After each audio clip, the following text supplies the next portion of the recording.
George, sir, at what point should that conversation come up? You said that there should be a postmortem. No, at what point should it come up, and who should institute that postmortem? Okay, what is the? It should have come up since immediately after the presidential election, and we went to court and we lost in court.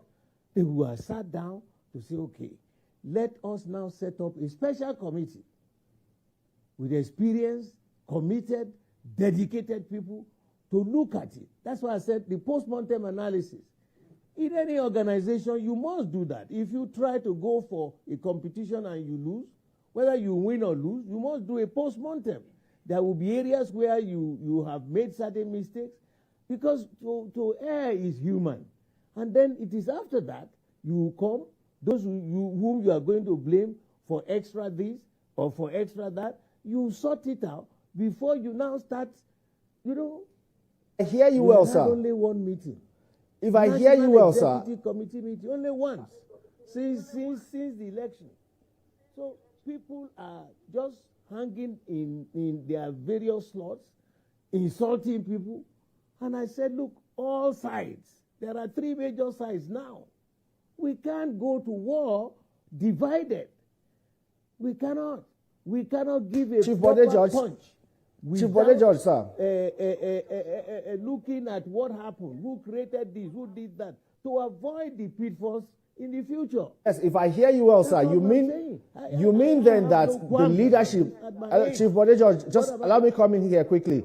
If I hear you well, sir, you're saying the leadership of the party has put the cart before the horse. But then let me bring you to this matter, you said your good friend Atiku Abubakar, threw his hat in the ring and he contested the election. We have seen a statement from a media aide to your good friend, Atiku Abubakar, saying that, or strongly suggesting that you refused to support Atiku Abubakar's candidacy because he is not from your region.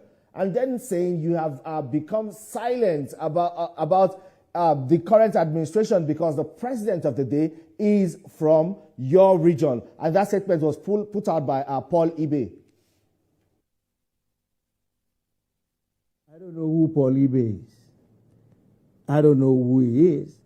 But that statement he made, he needs to go before the Almighty God to seek for forgiveness. He has no idea about what he's talking about. When Buhari contested with Atiku Abubakar, they came to the Southwest. I was in the forefront because at that time, the zoning gave the North to present a presidential candidate. I knew what I did here in Lagos. I knew what I did, even for the First Lady, his first wife, what we did here. Because we followed the party's constitution. So whatever the Ibe, I don't know who he is.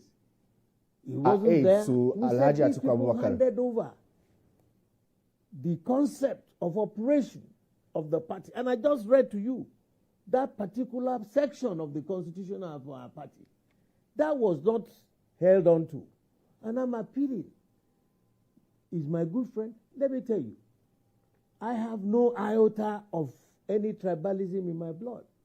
My best friend today was a gentleman that I met in the Navy. He is a fully bona fide Fulani man. He is my brother at any level. Have a lot of these political people all over this country. So if you cannot tell the truth to power, then you are deceiving yourself. I don't know who the Ibe boy is that is talking trash, rubbish. We did that.